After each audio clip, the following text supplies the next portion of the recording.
religioso, né? Originalmente com uma ênfase muito grande no judaísmo, né? Mas a partir de uma certa fase aí efetivamente do pensamento cristão, né? Então é exatamente nessa passagem aí que a gente está, do final da filosofia antiga, né? Onde eu ainda falei para vocês do Galeno e tal, que era um médico, era um empirista do período, passando por esses alexandrinos, então tem o Filho de Alexandria, tem o Clemente de Alexandria, né?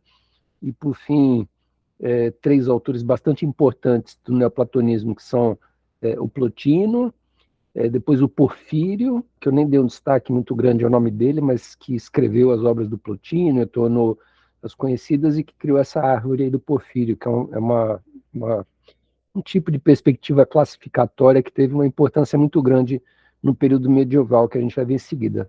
E, por fim, o Próclo, né, que é um cara que ele, enfim, vai ser um cara que vai exercer uma influência muito grande sobre alguns pensadores lá do século XIX, né, aquele Hegel, né, que eu falei para vocês já um pouco, ele vai se pautar bastante nessa perspectiva. E aí entramos na questão do cristianismo, né, destacando, então, algumas características dessa transição, algumas características que o próprio cristianismo vai trazer para esse período de transição, e aí eu falei para vocês que eu voltaria na aula de hoje para retomar o finalzinho desses slides agora, né, para a gente concluir essa parte da transição da filosofia antiga para a filosofia medieval, tá?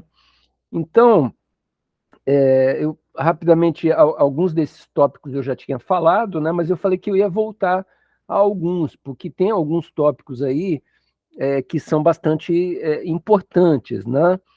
Então, quer dizer, essas questões dos primeiros pontos aí, elas são meio evidentes, né? Quer dizer, aqueles exercícios de abstinência e tudo mais, eles vão ser incorporados, no fundo, pelo cristianismo, que vai passar a ter uma série de regras nos mosteiros, para os monges, né? Os padres vão ter que se comportar de uma certa maneira, né? Que vai ter muito influência desses exercícios pagãos, apesar do cristianismo nunca fazer muita referência a isso, né? Porque, no fundo, era um pensamento pagão que eles vão começar a perseguir, vão começar a se livrar desse tipo de coisa, né? Aí um segundo ponto importante, quer dizer que tudo aquilo que a gente decifra dentro da gente pode ter traços demoníacos também, aí vai começar uma perspectiva que vai ser bastante importante na religião primitiva, assim, que são algumas interpretações do cristianismo, né, que vão acabar sendo vão desaparecer, assim. O próprio cristianismo não vai aceitar, né, como o maniqueísmo, por exemplo, que era muito essa perspectiva, quer dizer, só existe o bem e existe o mal, né, o que não está do lado do Deus está do lado do demônio, né, esse tipo de coisa que vai acabar até o próprio cristianismo não vai aceitar muito, mas que nessa época ainda tem uma certa força, né? E tudo, então, que para os históricos era um sinal de fraquezas e faltas humanas, para os cristãos vão virar sinais de queda e de pecado, tá? De qualquer maneira, quer dizer, o homem deve ser um ser espiritual que se volta para a questão da espiritualidade, né? O que está em jogo exatamente nessa transição, que é importante para a filosofia, é a descoberta dessa interioridade do ser humano e esse voltar para dentro de si, né? Isso que vai ser a grande questão dessa transição desse período, tá? E aí, onde eu tinha parado, que eu falei que ia falar um pouquinho mais para vocês, é o próximo ponto, né? Quer dizer, esse desenvolvimento vai abrir a perspectiva da historicidade do ser humano, né? Quer dizer, a ideia de que o ser humano tem uma história não era uma coisa que preocupava muito aos gregos, sabe? Os gregos, eles achavam que assim, que o mundo deles era do jeito que é, e que o mundo deles era o melhor mundo possível, né? Então não existia a ideia de que as coisas entrariam num processo de transformação, que as coisas iam mudar, né? E essa perspectiva de que existe uma história é justamente como esse mundo cristão ele vai negar as práticas religiosas anteriores a ele, né? E essa vai ser uma das marcas fundamentais do cristianismo, quer dizer, o cristianismo, ele não, e o próprio judaísmo também, eles vão ser religiões monoteístas, né? Então, eles vão acreditar num Deus único e também não vão acreditar em mais nenhuma divindade de outra religião, assim, né? Eles vão ser anti as outras religiões, né? E aí, nesse sentido, quer dizer, surge uma perspectiva histórica de que o cristianismo é uma espécie de evolução histórica de seitas que originalmente eram politeístas, né? Quer dizer, o monoteísmo ele sempre se entende, num certo sentido, como uma evolução do politeísmo. Tanto é que existe uma discussão no próprio judaísmo de que as primeiras leituras do judaísmo ainda seriam politeístas, né? Existe textos sagrados antigos do judaísmo que apontariam para essa perspectiva também de uma migração de um politeísmo para um monoteísmo, tá? Mas, enfim, o que é importante aqui é perceber que esse vetor histórico, né, começa a se tornar alguma coisa importante, né? E aí, um dos filósofos que vai fazer essa transição, né, aí já bastante caracterizada do cristianismo, né, e não mais do judaísmo em si, né, vai ser esse filósofo aí que se chama Cassiano, que é um santo, né, da religião católica, né, São Cassiano, que não se sabe a data de nascimento, mas ele morreu em 363, e isso se sabe muito bem porque ele foi morto, foi assassinado por um imperador romano que o mandou executar, tá? Então ele vai ser um propagador dessa espiritualidade cristã, ele vai propagar a ideia, né, que a gente já viu em filosofias anteriores, de que o objetivo do homem é a obtenção da felicidade, só que numa perspectiva cristã, a felicidade ela já não é mais nem a felicidade estoica de evoluir conhecendo o céu, conhecendo a física, conhecendo, né, tudo isso que se achava que era de ordem divina, né? Não é isso, e também não é a felicidade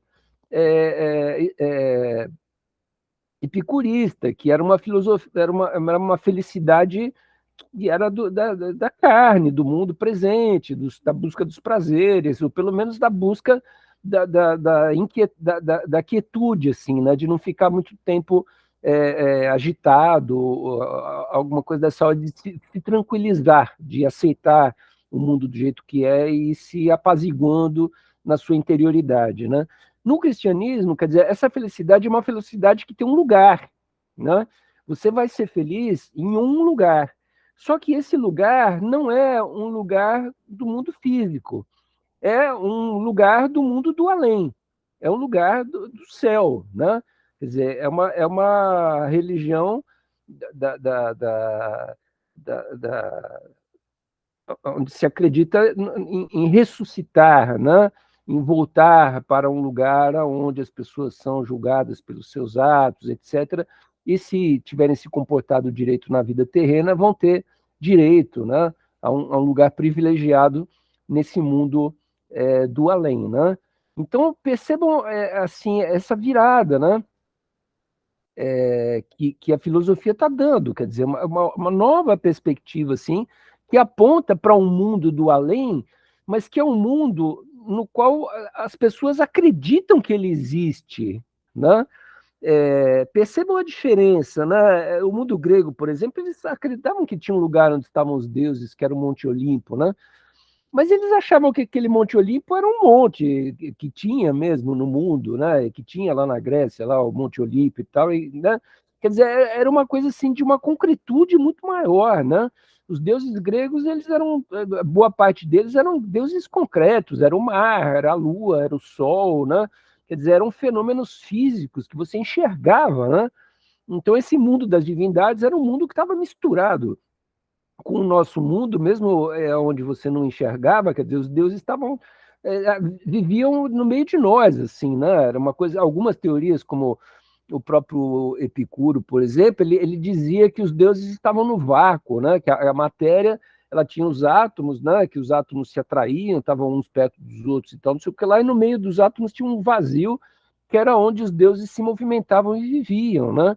Então, quer dizer, essa ideia de ter um mundo no além, que é uma coisa que não se chega lá, né? O próprio céu do Aristóteles, não sei se vocês lembram, mas enfim, a gente ia subindo, subindo, aí atravessava as estrelas e chegava num lugar lá, né? Então eram lugares onde você chegava, né?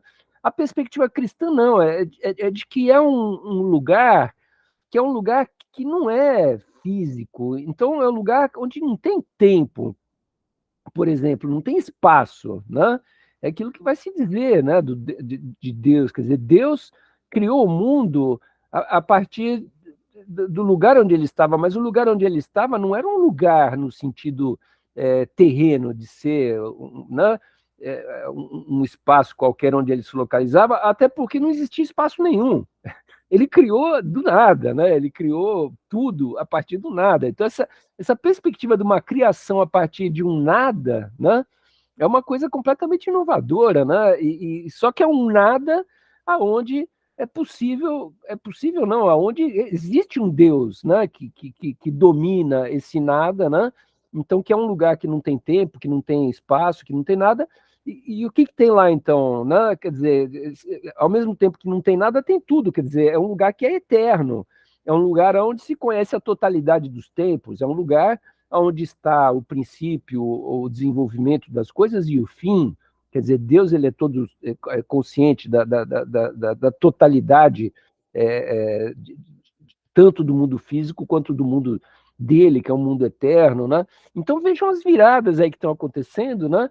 Na criação de uma espécie de mundo do além, que é um mundo que não é que nem o nosso, mas é um mundo em que as pessoas acreditam na sua existência. Isso que é importante, né? Apesar de ser um mundo que a gente só consegue acessar por meio do pensamento abstrato, pensar que tem um lugar onde Deus estava quando criou e tudo mais, quer dizer, só por meio do pensamento a gente consegue chegar lá. Por outro lado, as pessoas acreditam nesse pensamento. Né? Quer dizer, chega um momento onde se fala, não, mas esse mundo existe, né? Ele pode não existir aqui, eu posso não enxergar, mas ele existe, né?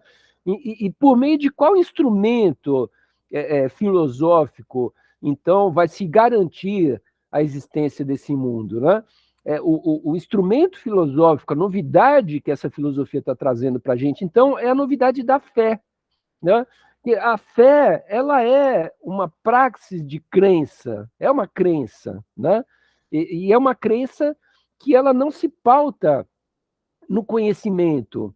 Então, ela se pauta em alguma outra coisa. Ela se pauta em quê? Não, ela se pauta exatamente na ideia de que existe um Deus, que é um Deus criador da totalidade das coisas, e esse Deus também incutiu na gente uma fé quando ele nos criou, porque ele queria que a gente tivesse a fé para saber como que o mundo é, para saber como é que é a totalidade das coisas do próprio mundo do divino, né?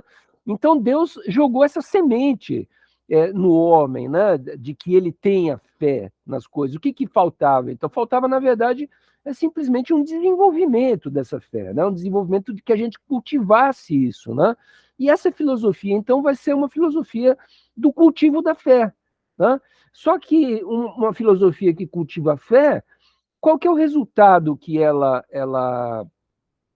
desemboca, né? Que resultado que ela desemboca? Ela desemboca pura e simplesmente numa crença de alguma coisa que a gente pensa, mas que também a gente pode escrever, que a gente pode pintar um quadro, representar de alguma maneira, né? Como é que seria esse céu, como é que seria o paraíso, como é que seriam essas coisas. Ou seja, é uma filosofia que vai começar a desembocar numa produção concreta, né? Mesmo que ela parta de uma coisa que não é concreta, que é uma fé, que é uma crença em algo que a gente nunca vai conhecer, nunca vai ter acesso a ela, né? Ela começa a produzir alguma coisa concreta, que é uma tentativa de representar o que é isso. Né? E como então que vai se tentar representar isso? Por intermédio da arte, por intermédio da pintura, por intermédio da música sacra, por intermédio dos hinos, né? Por intermédio dos rituais sagrados, da missa. Né? Então surge toda uma cultura, na verdade, com base nisso que surgiu de um puro ato de fé, né? Que é um passo em direção ao vazio, né? Não sei se vocês lembram daquele filme do Indiana Jones, que tem um deles que tem uma passagem muito bonita, assim, que ele tá precisando resolver uma parada daquelas de achar uma caveira, né? Não lembro qual deles que ele tá correndo atrás de alguma coisa, e ele tem uma chave para resolver um enigma, um desafio que ele vai ter que superar, né? Que a chave é a seguinte: não,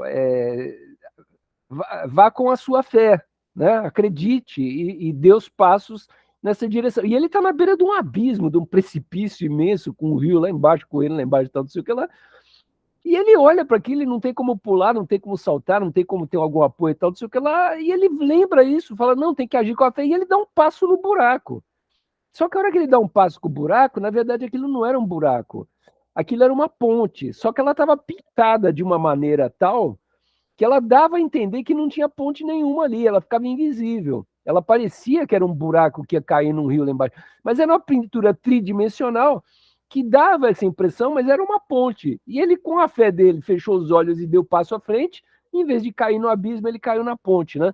Então, é um pouco isso que está acontecendo com essa filosofia. Quer dizer, é uma filosofia que parte de alguma coisa que, no fundo, não se tem a menor base para se afirmar que ela existe, né? Ela toda é pautada nessa ideia de uma fé que faz a gente dar o primeiro passo rumo ao nada, né? E quando se dá esse passo rumo ao nada, aí se abre o mundo para uma produção cultural imensa, que é o que vai acontecer. Na verdade, vai se abrir passo para duas grandes produções culturais, né? Uma que é o campo da fé e outra que é o campo do próprio conhecimento, tá? Só que isso não vai ser agora, né? Toda a parte que vai se desenvolver a partir desse passo que a gente deu no sentido de um vazio, vai abrir um buraco, que é um buraco, na verdade, que representa aquilo que a gente é capaz de pensar, né?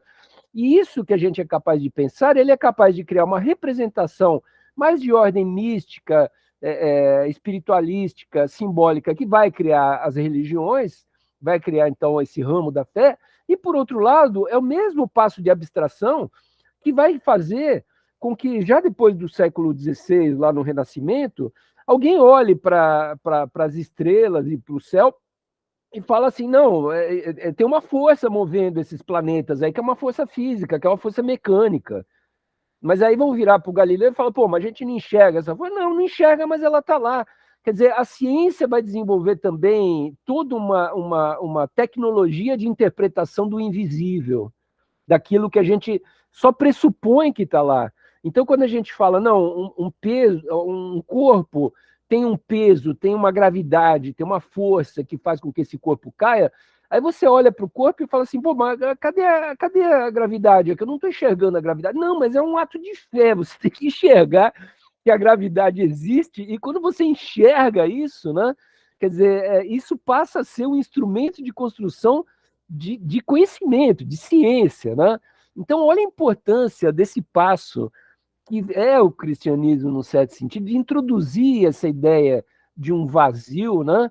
Que é um vazio que vai abrir as perspectivas para o desenvolvimento de todo um pensamento no campo da fé e um pensamento também no campo da inteligência, da racionalidade, né? Que é isso que a gente vai ver nos próximos passos aí que a gente vai dar na história da filosofia, tá? Então, o problema, né, voltando aqui ao Cassiano, passa a ser não mais qual que é a natureza do objeto, o que, que ele representa, por que, que ele está ali, mas o grau de pureza da representação do objeto. Quer dizer, a ideia que eu tenho do objeto, ela é uma ideia do campo do sagrado ou é uma ideia do campo do demoníaco? Né? Quer dizer, são coisas ou valores que começam a se agregar a coisas que aparentemente são dois pedaços de madeira cruzados assim e pregados e feito de uma forma artística, né? Mas alguém vai virar, não, isso é o símbolo de Deus, o símbolo do sagrado, é uma cruz. Né? Quer dizer, então é um valor invisível que se projeta sobre as coisas, né? E está se criando, então, toda uma abertura para esse campo da invisibilidade, né? Daquilo que está para além de, que é alguma coisa que a gente não sabe o que é, mas que você pode até acreditar que existe. Né? Então, ao mesmo tempo que abre-se esse campo, né, para um invisível, digamos assim, quer dizer, também tem um problema aí, né, da origem dessas religiões, que é que esse invisível, às vezes ele pode ser do bem, às vezes ele pode ser demoníaco, né? Então abre-se toda uma perspectiva para a existência de forças do bem e de forças do mal, né? E nesse período, muito fortemente, vai existir a ideia de que quanto mais corporal for a coisa, mais suja, mais misturada com coisas negativas ela está, né? Porque é uma perspectiva de mundo que daqui a pouco a gente vai ver melhor um pouco no Santo Agostinho, por exemplo, é que é uma perspectiva de mundo de que as coisas pesadas caem e as coisas leves sobem, né?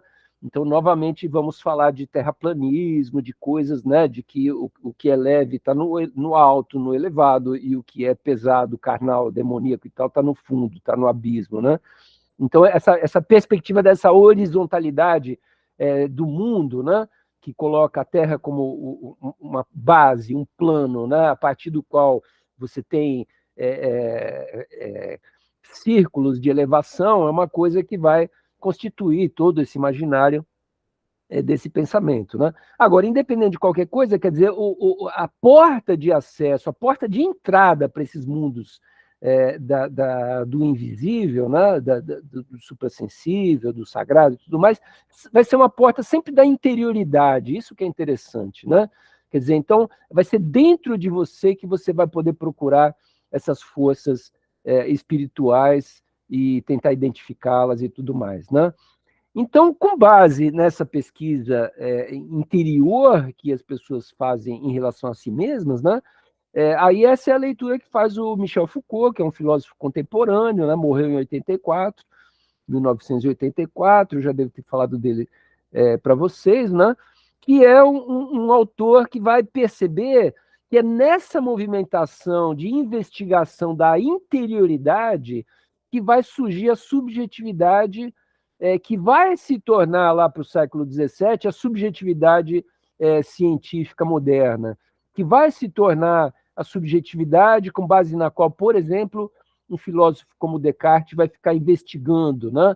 Como é que eu consigo construir a partir da subjetividade? Como é que eu consigo construir um conhecimento absoluto, né? E vai chegar a famosa frase dele lá, penso, logo existo, né? Quer dizer, o que é pensar? Pensar é investigar dentro de mim, né? Investigar o que eu estou fazendo quando eu duvido das coisas. Aí eu vou investigar dentro de mim o que está acontecendo. O que está acontecendo é pensamento, eu estou pensando. Quando eu duvido, eu penso. Eu não posso duvidar que minha dúvida seja um pensamento. Ela é um pensamento. E se eu penso, eu consigo tirar a primeira certeza indubitável, né? Vai dizer o Descartes lá no século XVII, de que eu existo porque eu sou um ser pensante. Né? Então percebam que isso é a origem da questão da subjetividade, que vai desembocar na subjetividade moderna no século XVII, mas que nasce aqui. Tá?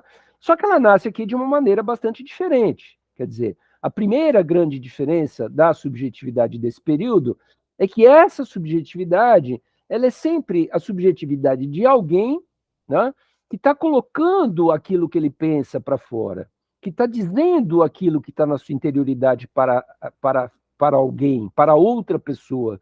E esse alguém para quem eu comunico o que está acontecendo dentro de mim é uma espécie de mestre. Né? Então, isso vai dar origem a toda a formação monástica, a formação religiosa, porque quando os jovens entravam nos mosteiros, a primeira coisa que eles recebiam era uma espécie de tutor, era alguém que seria o seu mestre e que periodicamente ficaria perguntando coisas para saber o que se passava dentro daquele rapaz. Né? Quer dizer, será que essa pessoa está passando por tentação? Será que essa pessoa está se entregando aos prazeres da carne? Quer dizer, esse tipo de investigação que passa a ser uma investigação da interioridade das pessoas, feita por alguém que está de fora. A gente já viu que isso aí já existia um pouco, né? Desde do Sócrates, que orientava lá Alcibíades, até os estoicos, que propunham a ideia de você ter um mestre, de alguém que lhe desse algumas dicas e tudo mais. Mas esse mestre, ele, na verdade, a preocupação dessas filosofias antigas era muito mais que o mestre fosse um cara decente, um cara direito, né? Não se estava em xeque a interioridade do orientando, da pessoa que está sendo tutoriada por esse mestre. Aqui isso vai se inverter. O interesse é saber o que se passa dentro do pupilo, para que ele vá se purificando e ele também possa se tornar futuramente um mestre, possa se tornar um padre, um religioso. Tá? Então, vão existir 3 critérios básicos com os quais a pessoa deve ser inquirida para produzir uma verdade a partir da sua interioridade. Né? O primeiro critério básico é o que eles chamavam de subjectio, ou seja, a submissão. O monge deve ser submisso à regra ou ao seu posterior, ao seu mestre, ou aos seus companheiros. Então, o monge deveria se submeter sem fazer questionamento, ele deveria obedecer. Né? A submissão tem que ser absoluta. Tá? E aí o Foucault vai dar alguns exemplos de como que isso se refletia, né, na prática da admissão de jovens nos mosteiros. Havia mosteiros que, para a pessoa entrar lá dentro, ela tinha que passar por um ano de preparo. Como é que era esse um ano? Ele tinha que ficar um ano na porta do mosteiro esperando ser convidado para entrar. E ele ficava um ano lá fora na porta e insistia, insistia, insistia, insistia. E depois de um ano passado, aí sim ele podia entrar, né? Quer dizer, ele não tinha nem autorização para entrar lá, era a primeira submissão a qual ele tinha que se submeter, né? E se ele perdesse a paciência no meio do tempo, ele ia embora, quer dizer, ele não era a pessoa para virar monge, ele não seria aprovado naquele teste, né? Então, essa ideia da obediência, da submissão, que vai ser muito forte, né? Na formação disso que o Foucault vai chamar da pastoral, né? Da subjetividade cristã, né? O segundo, exatamente, tem a ver com isso também, a paciência. Quer dizer, eu tenho que ter uma paciência de Jó para aguentar ficar um ano lá na porta do mosteiro até que me deixem entrar, né? Então, era um valor importante que essa subjetividade tinha que expressar para ser admitido no reino dos céus, né? Era essa paciência, né? Que implica na pessoa não ser não resistir, ser passiva, aceitar os mandos do mestre, né? Quer dizer, não querer outra coisa daquilo que o próprio mestre quer que se faça, né? E cumprir essas ordens com rigor, né? E o terceiro, que também está tudo muito ligado, né? Quer dizer, o que eles chamavam de humilitas, quer dizer, que era uma condição de se colocar numa posição muito baixa, e de perceber que, no fundo, se a pessoa estava sendo humilhada por um processo como para entrar na igreja e tudo mais, era exatamente porque ela deveria passar por essa experiência da humildade, né, que, no fundo, é abrir mão de todos os desejos, de todas as vontades. Né?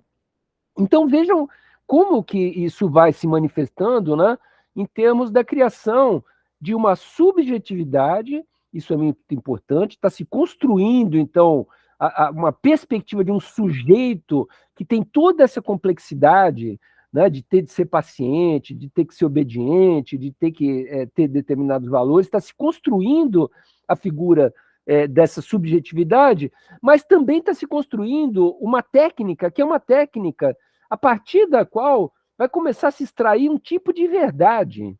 Olha que interessante. E essa verdade não é mais uma verdade mecânica, física, biológica, científica, né? Ela é um outro tipo de verdade, que é uma verdade a respeito do ser humano, mas que é extraída de dentro dele. E não da gente observar os atos, por exemplo, de alguém, julgar. Não, você extrai a verdade de dentro, né? Quer dizer, é uma tecnologia de extração da verdade a partir de si, tá? Que é uma coisa que não existia anteriormente. Né? Se você perguntasse para o Sócrates, como é que eu acesso a verdade? Ele vai dizer, você tem que sair de você e tem que chegar no mundo das ideias. Né? Se chegasse para Aristóteles e falasse como é que ele chega na verdade, olha, vai estudar bicho, vai estudar animal, fica observando e tal, não sei o que lá, e tire suas conclusões lógicas a partir dali. Né? Quer dizer, sempre existia essa ideia de que para você, no próprio religiosidade original judaica, né? Como é que você vai acessar a verdade? Não, você vai acessar a verdade deixando Deus falar, né? Pois bem, aqui o que vai acontecer, né? Quer dizer, vai surgir um estatuto de verdade que é interior ao sujeito. Olha que coisa interessante, né? Então, quando o Descartes vai dizer lá no século XVII, lá, penso, portanto existo, né? O que o Foucault está alertando? Olha, tem dois portantos aí. Não é só um penso, portanto existo. Não é um portanto só, né? Que é uma cadeia causal entre o pensamento e o existir, tá? Ele vai dizer, não, tem dois portanto aí. Um realmente é a cadeia causal. Eu penso, portanto, eu existo, né? Quer dizer, tem uma relação causal aí de que tudo que pensa existe, tudo, né? Você pode tirar uma conclusão lógica a partir desse relacionamento do pensar e do existir. Se tem alguém pensando, esse alguém existe, né? Mas existe um outro estatuto desse, portanto, aí, que é o que o Foucault vai chamar atenção, né? Que é algo foi dito. O que foi dito? Penso, logo existo. Então, algo foi dito, né? E que eu acredito que aquilo é verdade. Eu tenho fé naquilo, né? Eu cedo àquela verdade. Eu me inclino a essa verdade, de que se alguém disse que pensa, esse alguém está dizendo que existe. E eu me inclino a isso, né? Eu poderia não me inclinar a isso, né? O cara está dizendo que pensa e que existe. É problema dele, eu não vou acreditar nisso. Não vou acreditar nisso, né? Vou pensar outras coisas, não vou dar bola para isso, né? Tem um filme do Werner Herzog, que é um cineasta alemão, né? Que chama Enigma do Caspar Hauser. E aí, nesse Enigma do Caspar Hauser, né? O Caspar Hauser é um rapaz bem assim, tem uma história estranha, porque ele não se sabe direito no começo do filme como é que ele chegou nessa condição, mas ele tem 20 e poucos anos de idade e ele nunca teve contato com nenhum ser humano. Ele viveu a vida inteira dele trancado dentro de um quartinho, né? E aí começam a ensinar coisas para ele, aí vem um lógico para ele, fala, e aí propõe um desafio lógico, né? Que é um desafio desse gênero, né? Tal coisa, então tal coisa, né? E tem uma solução lógica para aquilo. Todos os homens são mortais, Sócrates é homem, logo Sócrates é mortal, né? Quer dizer, tem um silogismo ali, tem uma estrutura lógica que desemboca naquela conclusão, né?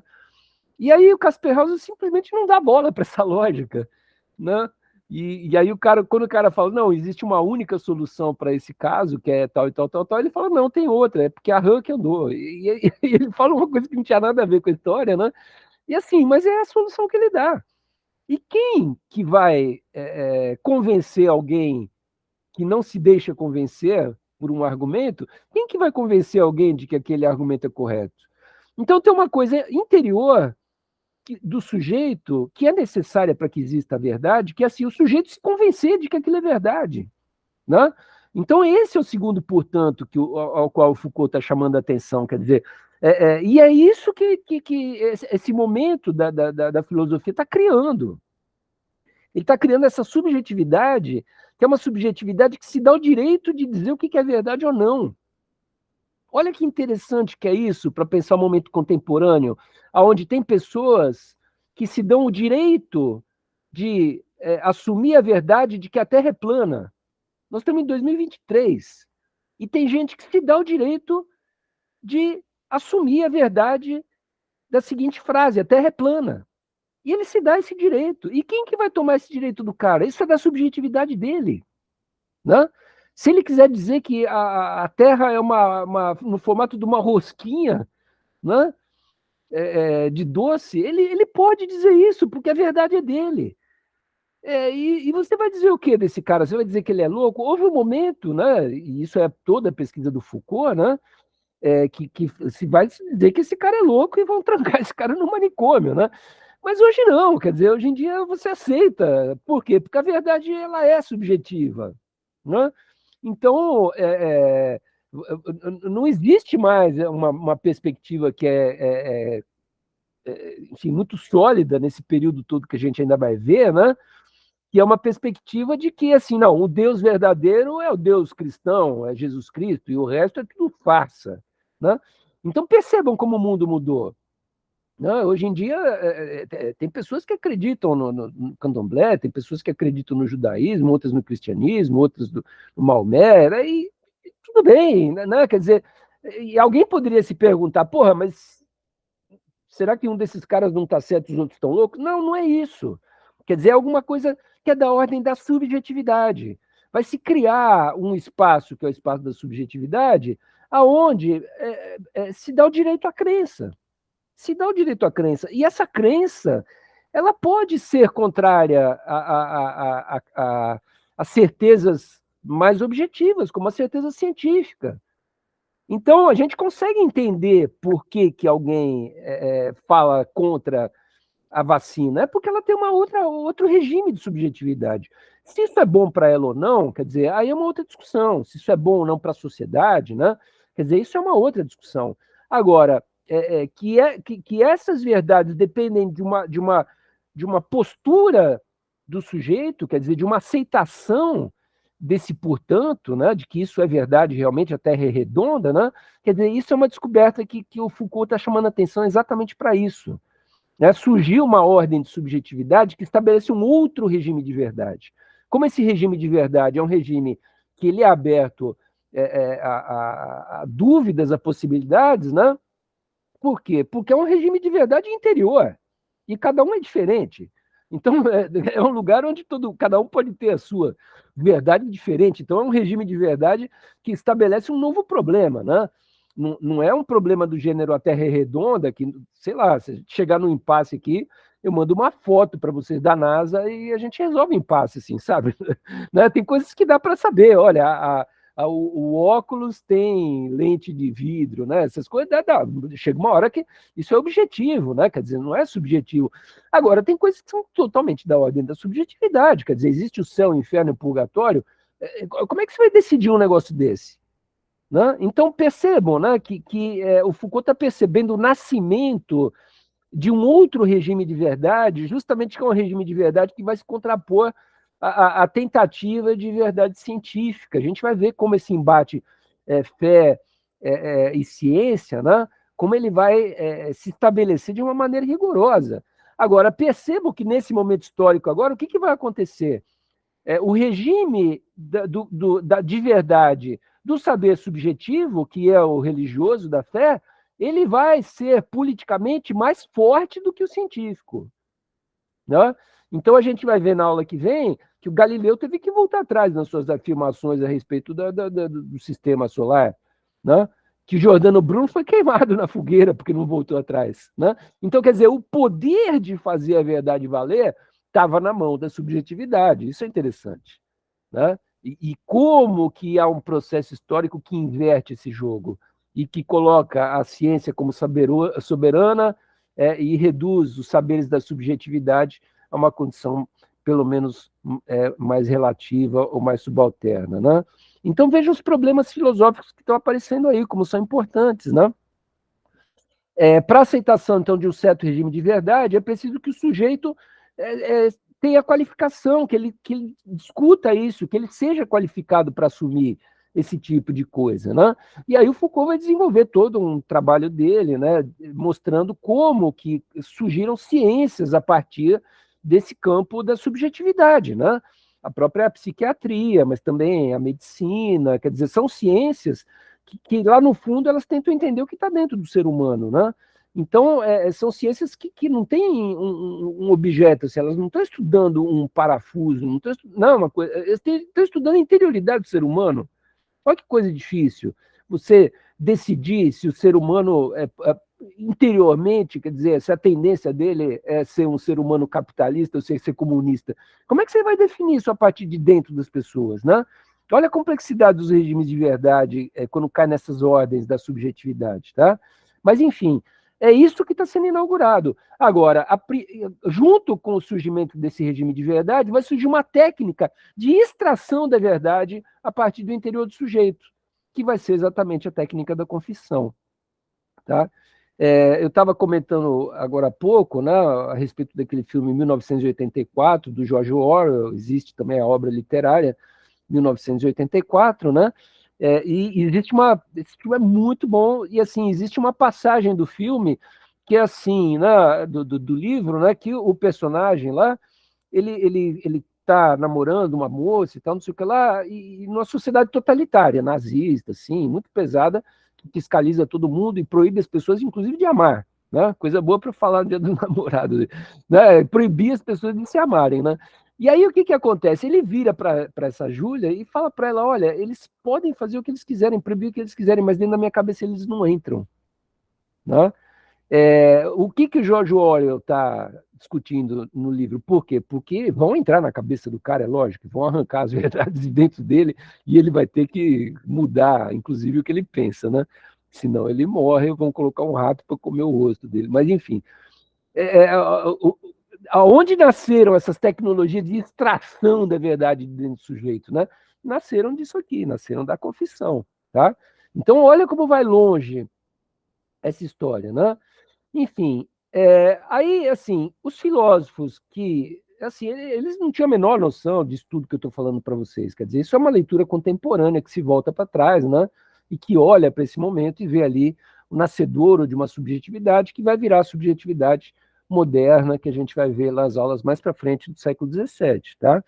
Mas os filósofos do período específico que a gente está estudando agora se chamam os pais da igreja. É um período que se chama patrística, tá? E esses chamados pais da igreja foram religiosos, evidentemente, e um de muita importância é o Santo Agostinho, né? Que é de 354 a 430. Enfim, e tem um livro, né? Que eu acabei de falar para vocês, assim, a técnica que inaugura essa qualificação é a confissão, né? Como é que chama o livro de Santo Agostinho? Chama Confissões, né? Então é um livro onde ele deposita a vida dele ali, ele cria uma autobiografia. Ele fala, apesar de ser um santo, né, ter sido papa e tudo mais, ele fala dos pecados dele da infância, dos pecados dele da juventude, dos pecados inclusive carnais. Santo Agostinho teve um filho que se chamava Deodato, né? Assim, foi um filho fora do casamento, mas ele teve esse filho, o filho morreu depois de uns anos antes dele, né? Mas enfim, e tudo isso ele confessa, né?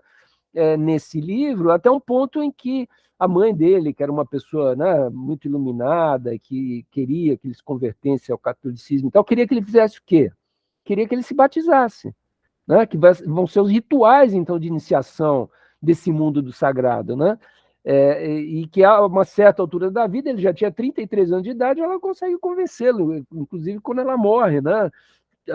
A força que ela teve de lutar a vida inteira para que ele se convertesse e que isso acontecesse. Essa é a temática que está ao longo do livro. Mas ao mesmo tempo que ele vai discutir isso, quer dizer, depois que ele converteu, ele vai ter um capítulo muito importante do livro dele todo que vai discutir o que é o tempo, que é um capítulo muito complexo, é um capítulo com o qual filósofos da modernidade vão ter que se defrontar, porque ele fala coisas muito interessantes ali e que tiram a gente um pouco do eixo, né? Ele vai dizer, por exemplo, olha, a gente costuma dizer que o tempo é assim, é passado, presente e futuro, né? A gente divide o tempo nessas três instâncias aí, do passado, do presente e do futuro. Mas aí ele começa a refletir e fala assim, peraí, mas o futuro existe, né?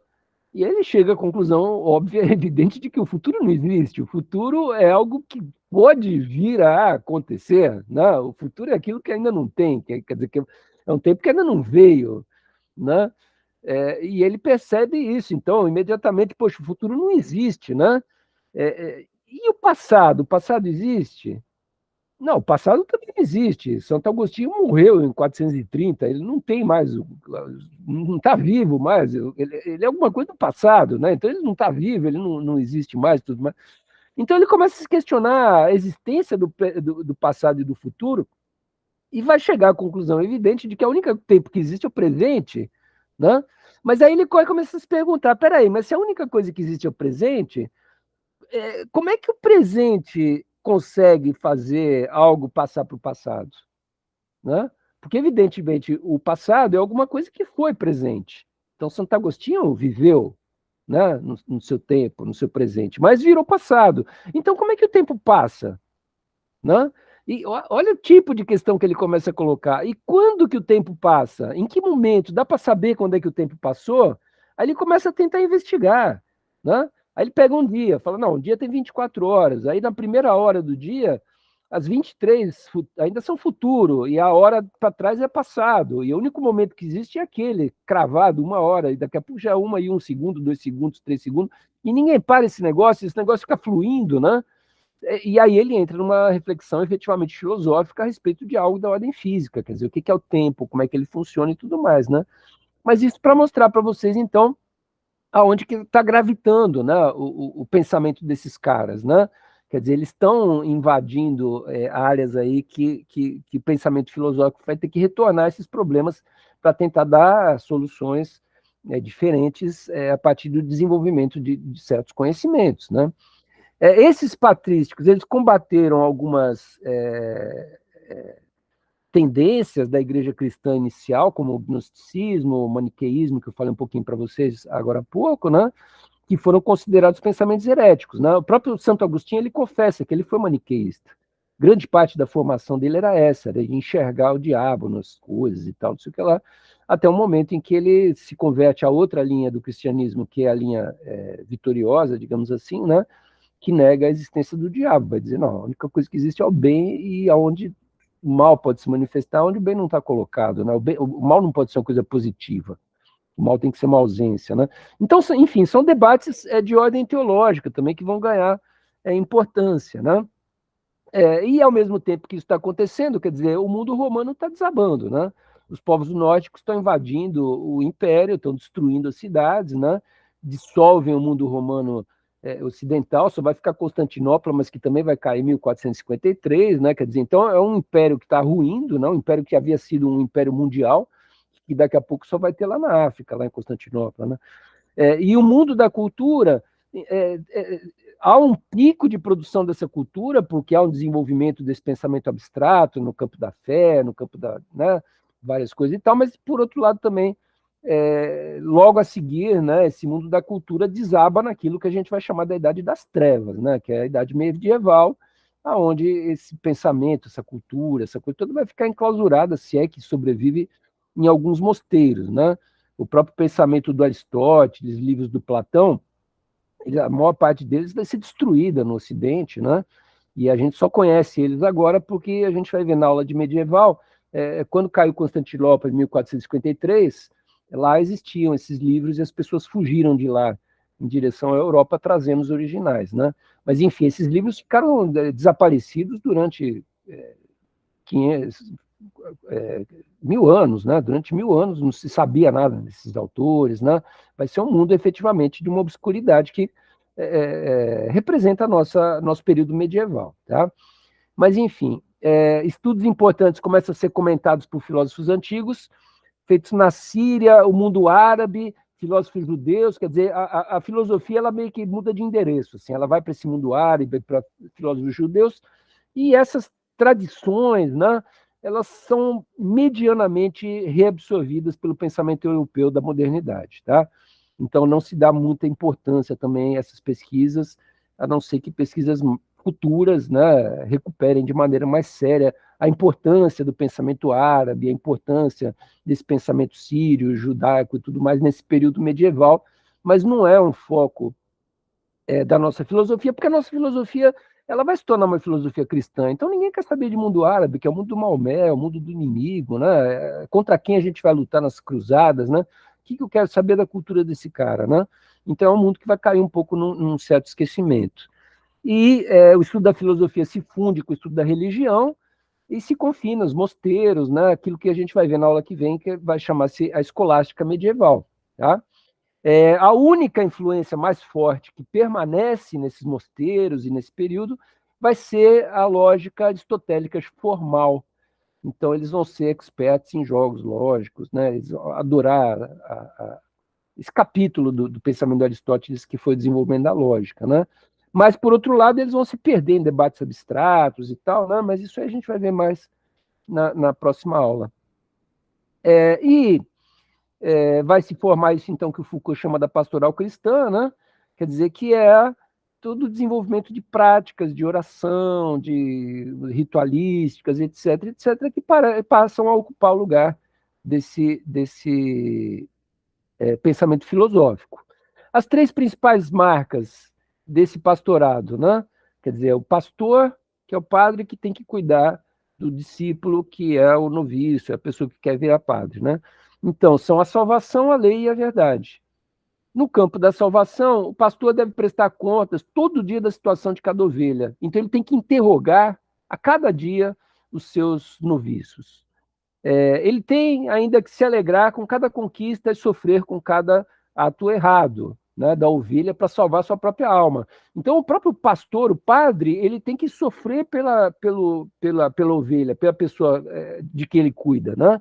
Originalmente o próprio noviço, mas também pela a comunidade, né, na qual ele é padre, né? Então, o pastor tem que fazer um sacrifício pessoal para salvar as suas ovelhas. Quer dizer, com base no exemplo de Cristo, que se deixou morrer para salvar a humanidade, o padre também tem que se deixar sofrer, né, para salvar suas ovelhas, e tem que salvar cada uma, né? E maior será seu mérito, quanto mais ovelhas decaídas ele conseguir salvar. Então tem essa ideia também de que a ovelha decaída ela é uma espécie de coisa boa quando aparece na frente do pastor, porque é ali que ele mostra realmente seu valor, quando ele recupera uma ovelha desgarrada. No campo da lei, Deus olha suas criaturas individualmente, por isso, para cada uma um remédio diferente. Né? E aí a gente cai no campo da subjetividade, quer dizer, não tem uma lei geral mais de como se comportar. Deus tem um plano para cada pessoa. Então, o plano de uma pessoa pode ser matar um outro. Né? Isso é um desígnio de Deus. Se ele fez isso, né?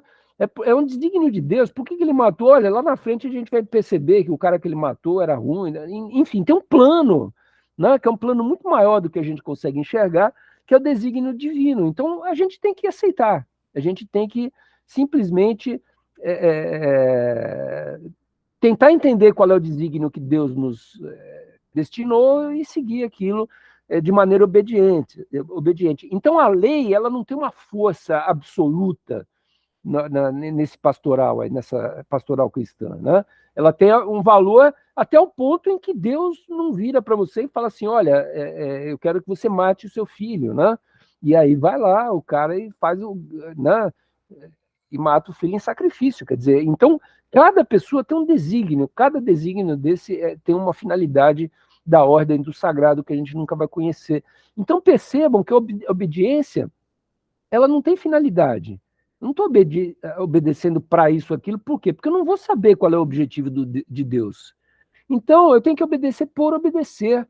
É esse mecanismo que começa a se aperfeiçoar nessa prática do pastorado. E por fim, a discussão da verdade, quer dizer, recupera alguns elementos do cuidado de si, né? No sentido de que eu sou capaz de cuidar de mim e de ascender ao campo da verdade, né?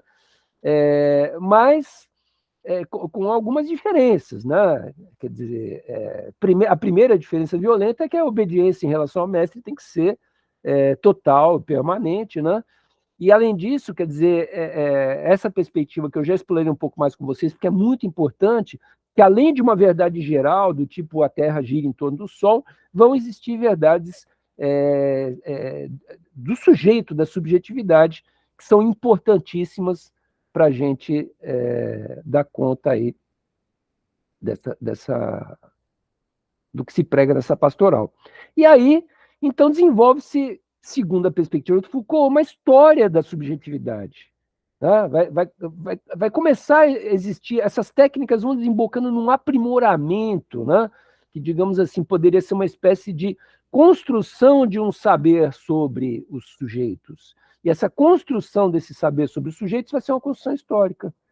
Tá? Então, quando o Foucault escreve a história da loucura, ele vai dizer, olha, achavam que o louco era não sei o quê no século XVI, aí no século XVII passou a ser tal coisa, aí internaram todo mundo no manicômio, aí no século XVIII já pensavam diferente, aí no século XIX vem a psiquiatria e revoluciona tudo.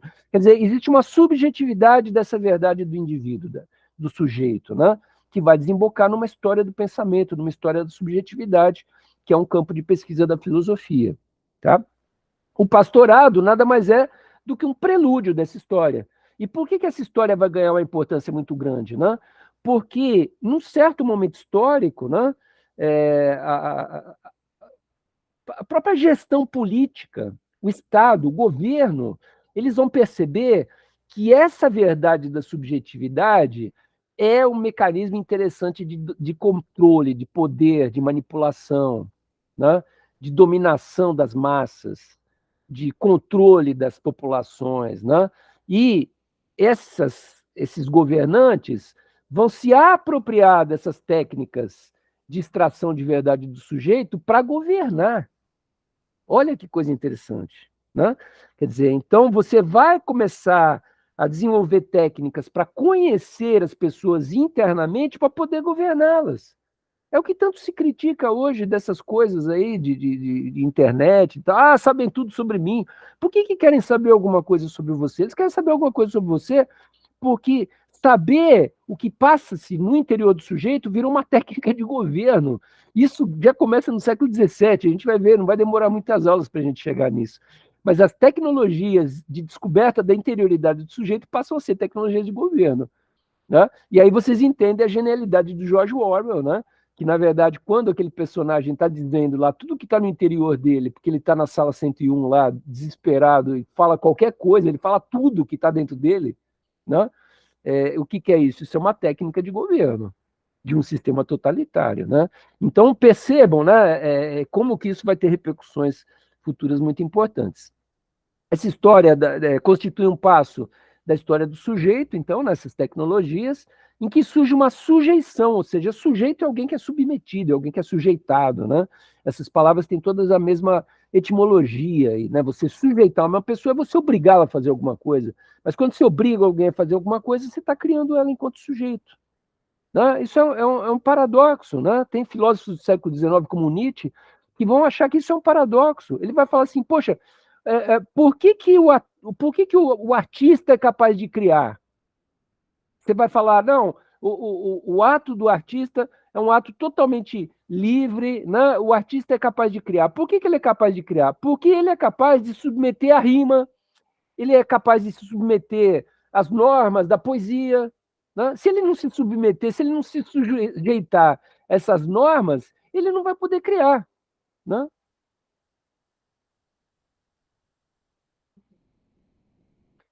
Ele não vai poder criar. Tá? E aí, então, quer dizer, vão acontecer duas contribuições, né, dessa história da subjetividade no sentido da governalidade, que é um termo que o Foucault vai criar justamente para mostrar como que surgiu, a partir do século XVII, tecnologias que ele chama de dispositivos de controle do governo, né? Dispositivos de controle do povo. Tá?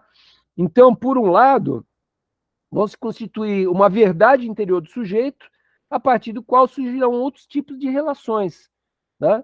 E, por outro lado, a constituição específica de um sujeito cujos méritos são identificados de maneira analítica, ou seja, são expostas. Né? Ele é sujeitado em rede de obediência pela extração da verdade que lhe é imposta. A primeira maneira como isso vai acontecer vai ser por meio das confissões. Então, o Galileu ele é obrigado a dizer para os inquisitores dele: não, a Terra é o centro do universo e o Sol gira em torno. Não, você não disse o contrário, lá você disse que a Terra girava em torno do Sol. Não, não, não. A verdade é que a Terra é fixa. Por que ele está dizendo isso? Porque extraíram a verdade dele, de que o Sol é que fazia a Terra girar em torno, e falaram assim: olha, se você continuar acreditando nessa verdade, nós vamos te queimar. E aí, ele, para não ser queimado, ele mudou a verdade dele. Né? E ele inverteu, falou: não, quem está parado é a Terra. Né? Então, olhem como isso se torna uma tecnologia de sujeição das pessoas. Né? O Foucault vê essa novidade dessa tecnologia de sujeitão centralizada na figura do ministro. E olha que interessante, a palavra ministro tem dois sentidos, tanto em francês quanto em português. Pode ser o ministro do governo, do Estado, quanto pode ser o ministro pastoral, o representante da religião. Tá? Então, quer dizer, tanto no campo político quanto no religioso vão surgir essas tecnologias que o Foucault vai chamar de economia da alma, ou de economia da conduta, que tem por objetivo a extração da verdade interior do sujeito e o controle desse sujeito a partir dessa verdade extraída. Pessoal, deu para acompanhar? Tranquilos? Beleza? Deu uma. No final você fechou assim, ó, falando de ministro, eu falei, é mesmo.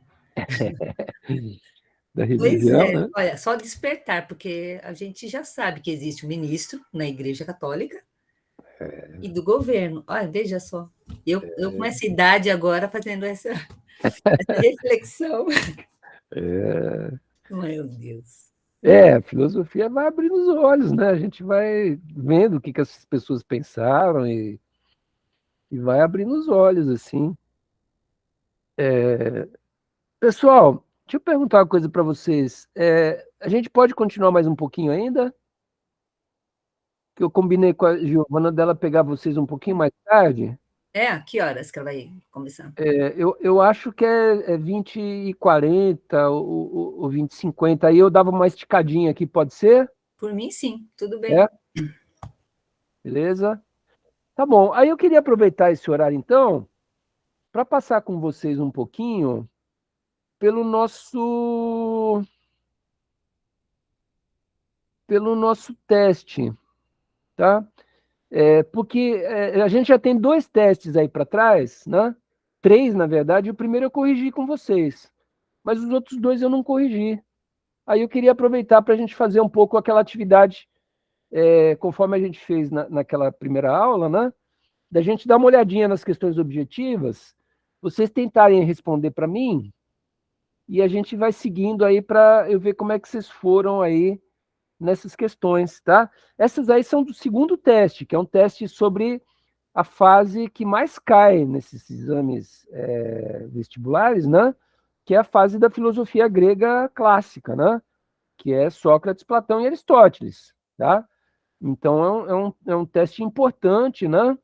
E que eu queria ver se vocês conseguem ir comigo aí fazendo. Então vamos lá. Primeira, a filosofia clássica apresenta um ponto de virada a partir da atuação de Sócrates e dos sofistas. Esses filósofos procuravam situar as discussões filosóficas sobre temas que não abordavam somente a physis e o cosmos, né? Que vocês lembram que physis e cosmos era coisa dos pré-socráticos, né? Então eles não abordam somente isso, physis e cosmos. A partir dessa afirmação, marque a opção correta. A política passa a ser o ponto central das discussões e propostas filosóficas pautadas nas contribuições de Homero para a mitologia e adaptadas às leis e os costumes cretenses. B. As discussões sobre a physis passam a ser realizadas de modo público e organizadas na ágora, a partir da delimitação de espaços distintos para os partidários dos sofistas e para os seguidores de Platão. C.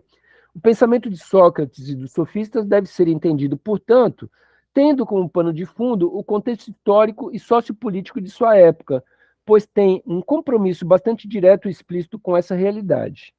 E D. Os sofistas passam a adotar argumentos baseados na arqué, especialmente fundamentados em Protágoras de Abdera, príncipe dos sofistas, o qual era conhecido por haver humilhado Sócrates em diversas disputas verbais acerca da filosofia natural. O que vocês me sugerem aí? B, C,